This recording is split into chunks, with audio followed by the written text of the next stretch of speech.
जौनपुर पहुंचे कैबिनेट मंत्री व निषाद पार्टी के राष्ट्रीय अध्यक्ष संजय निषाद ने दीप प्रज्वलित कर सागज महोत्सव का उद्घाटन किया। महोत्सव में भोजपुरी कलाकार अनुपमा यादव ने गीत और नृत्य के जरिए से लोगों को मनोरंजन किया। वहीं मीडिया से बातचीत के दौरान राष्ट्रीय अध्यक्ष संजय निषाद ने मोदी व योगी सरकार की उपलब्धियां गिनाई। दिल्ली में आयोजित बीजेपी के बैठक सवाल पर संजय निषाद ने कहा कि जनता की सेवा करने के लिए हमारी सरकार एनडीए की बैठक जारी है। वहीं प्रयागराज में निषाद राज किला में स्थित मस्जिद को हटाने की अपील संजय निषाद ने किया और आगे वाराणसी के ज्ञानवापी मस्जिद पर भी टिप्पणी करते हुए कहा कि रामलला सब पर भारी हैं और काशी, मथुरा और सिंगवेरपुर की अब बारी है। आप भी देखिए हमारी इस खास रिपोर्ट को नारद रिटर्न न्यूज पर। दौर जारी है दिल्ली में, तो निषाद पार्टी क्या रणनीति रही 24 को लेकर? अरे यार, यहीं देख लो, जनता की बैठक जारी है। जनता जनार्दन है, जनता जज है, जनता फैसला लेती है कौन गद्दी पर बैठेगा। ठीक है, तो जनता की बैठक सबसे बड़ी होती है और जनता की सेवा के लिए हमारी सरकार एनडीए की बैठक दिल्ली में जारी है। टिकट उकट नहीं मांगा, हम लोग निषाद देने वाले, निषाद राज भगवान राम देने वाले थे त्रेता में। तो इस युग में मोदी, योगी, अमित शाह, नड्डा साहब, डॉक्टर संजय, आपने एक बात मांग की है निषाद राज किला से मस्जिद हटाया जाए, ज्ञानवापी का मैं अपील किया है। मांग अलग मामला, मांगने वाले हम लोग तो हैं नहीं। अपील किया कि किसी भी विवादित जगह पर इबादत करना गुनाह है तो क्यों कोई गुनाह करे। भारत में, ये भारत लोकतंत्र का देश है, तो गुनाह ठीक नहीं है।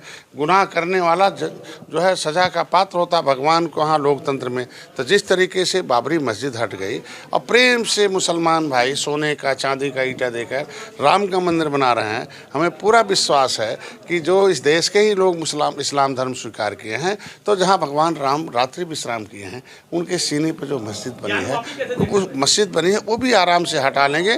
जो भी होता है हम लोग देंगे, सम्मान सहित वो रहें, अपने धर्म का पालन करें।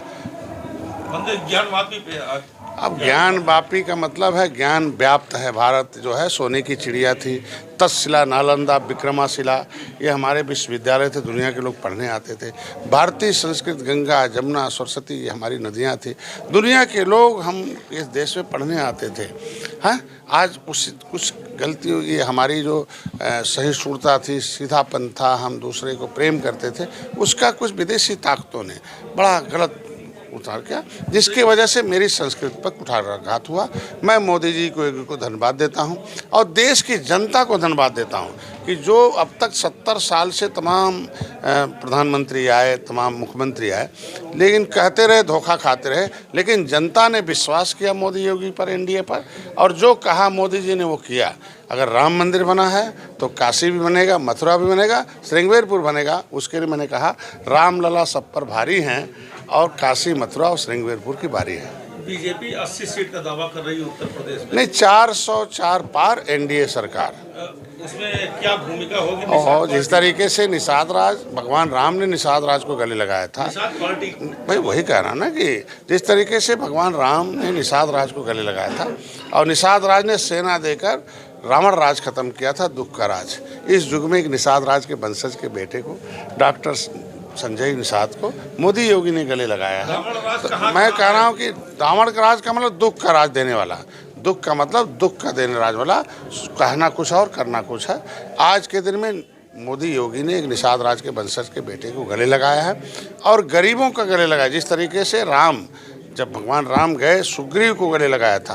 दुनिया में इतिहास है कि मजबूत को लोग गले लगाते हैं, तो बाली को लोग गले लगाते हैं, लेकिन भगवान राम ने कमज़ोर को गले लगाया था। तो इस तरीके से हमारी एनडीए, मोदी योगी कमज़ोरों को गले लगाया। किसको? गरीबों को, जनता को, किसानों को, नौजवानों को, महिलाओं को। तो आज के दिन में 4 लोगों के मुद्दे थे, महिला, किसान, नौजवान, गरीब। ये चारों को मोदी जी ने गले लगाया है और उसको धीरे धीरे खत्म कर रहे हैं।